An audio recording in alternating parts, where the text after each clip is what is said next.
Halo Sobat Bola, apa kabar? Semoga semua dalam kondisi Baik, sehat dan selalu bahagia. Amin, amin. amin. Sintayong menyampaikan puji-pujian nih untuk timnas asuhannya sendiri. Katanya timnas ini sudah bisa memahami apa yang dimaui oleh Sintayong dan bisa menampilkannya dengan percaya diri. Wah, ini Betul. keren ini kalau menurut saya. Bro Ipung, gimana Iya. Bro Ipung? Ya sebetulnya kan semuanya berproses ya, Bro Eli Mhm, ya.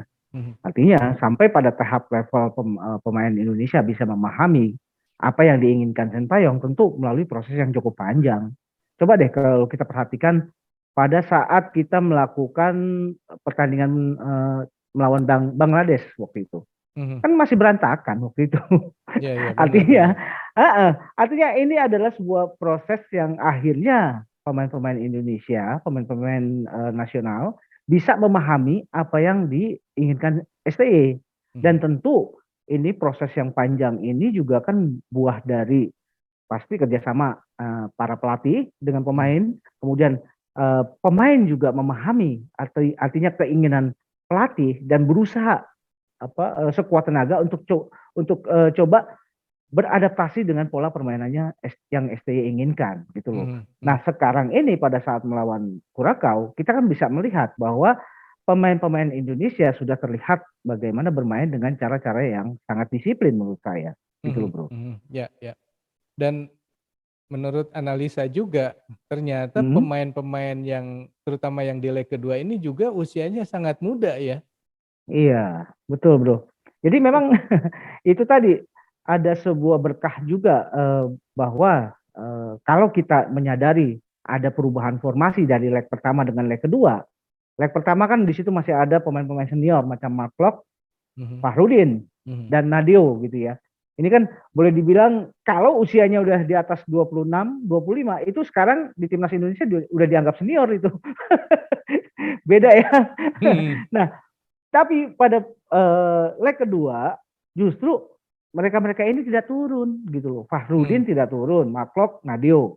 Nah, justru di leg kedua pemain tertua yang bermain adalah Ricky Kambuaya yang usianya masih 26 tahun gitu loh. iya. Mhm, Jadi kalau di average rata-rata pemain Indonesia yang diturun pada leg kedua itu masih usianya di 22,6 tahun ya.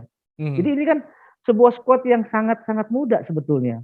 mhm, Nah, ini kan membuktikan lagi bahwa visi yang diinginkan oleh STY sepertinya sudah nampak ya, jelas kelihatan bahwa STY punya visi ke depan, bahwa pemain-pemain ini punya masa depan yang lebih panjang pada mhm, saat dia direkrut dari sejak usia muda dan mudah-mudahan mereka juga terus berkembang mhm, bersama STY. Jadi mhm. STY pada entah 5-7 tahun ke depan juga punya amunisi gitu loh bro. Iya iya iya iya. Hmm. Ya kalau kita ngitung-ngitung dengan Piala Dunia 2026 berarti 4 tahun lagi katakanlah Ya, 26 ditambah 4 30, ya mudah-mudahan masih sehat ya. masih Yang sehat. iya.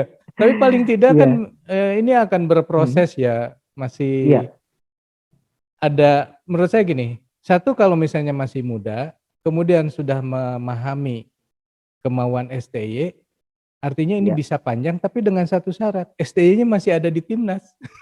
iya, iya, biar biar ini ya kesinambungan pembinaan, kesinambungan doktrin sepak bola, kesinambungan dari strategi sepak bola yang dibawa, yang diusung Hmm, oleh STY itu juga bisa lebih melekat ke pemain. ya Jadi betul. pada saat pemain-pemain timnas kemudian ditarik pemain-pemain ke dalam skema timnas, Hmm, mereka tuh sudah memahami sebetulnya apa yang diinginkan oleh STY.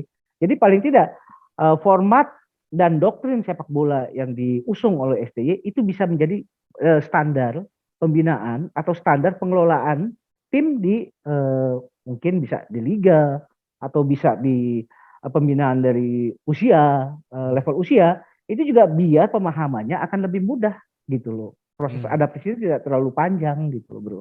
Iya iya, betul betul. Nah, artinya kalau misalnya harus ada STI-nya juga, kemarin sudah Mm-hmm. diangkat katanya PSSI udah minat sekali untuk memperpanjang kontrak STY, tapi STY-nya bilang, ah itu masih lama, nanti aja. Iya, betul, betul. Saya kira memang wajar ya, karena memang masa kontraknya masih sampai Desember 2023, masih panjang, mungkin Iya, baru dibahas tahun depan lah, cukup gitu ya. betul, Tapi kelihatannya sih, ya artinya bagus juga buat PSSI sudah menyatakan minatnya, artinya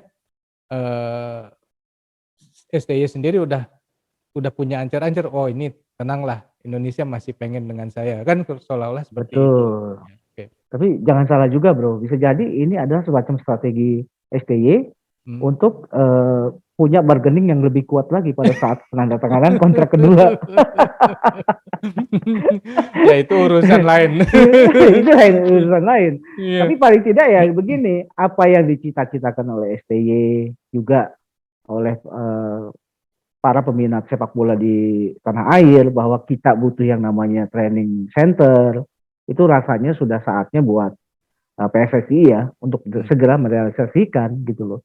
Jangan sampai sampai perpanjangan kontrak ini ternyata TTC juga belum ada. Itu kan seperti apa ya? Nggak inilah, nggak bagus banget gitu ya. Iya, Bahwa iya, iya. federasi kok selalu menggantung persoalan yang sebetulnya ini persoalan yang paling elementer dalam pembinaan sepak bola nasional gitu, Bro. Ada komentar lain nggak, Bro, mengenai hal ini, Bro? Iya. Jadi gini, kan ini banyak pemain-pemain muda yang datang, pergi. Contoh ya, kita dulu pernah begitu terpesona dengan Dewangga ya. Dewangga, tapi berikut belakangan ini Dewangga sudah tidak masuk radar dari STY. Itu kan artinya mengidentikan bahwa STY tidak pernah terpaku oleh satu dua pemain, gitu loh. Dia akan melihat progres pemain siapapun dia.